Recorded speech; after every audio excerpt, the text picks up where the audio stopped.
So people are paying a lot of money to be transacting on Bitcoin layer 1 right now. And the thing you want to keep in mind with that, and this was actually one of the questions that this gentleman asked me, was that if my Bitcoin because the fees were quite high when we did the transaction, which wasn't a great idea, but we still had to get it done. So I think it cost him about $10 or 10,000 sats to send 100,000 sats. And so his question was, if I would have sent like a Bitcoin or two, would my fee have been increased in that same relation? And I said, no, it has nothing to do with the amount of Bitcoin that you're sending and everything to do with the amount of data in that transaction. And the more UTXOs you have, the more data is going to be in that transaction and the more fees you're going to pay with that. And so that's something that you really have to pay attention to if you're somebody who's new into Bitcoin, is your UTXOs.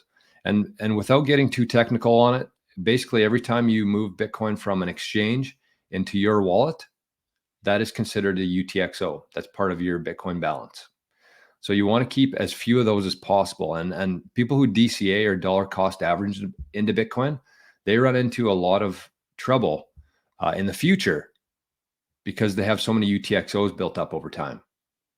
And so when they go to send that Bitcoin, it consolidates it all, and it's a more data, bigger transaction, and it costs a lot more fees. So just something to keep in mind for people. I think a lot of people in this chat are familiar with that, but we also have to keep in mind that there's going to be some folks watching here who aren't as knowledgeable on that.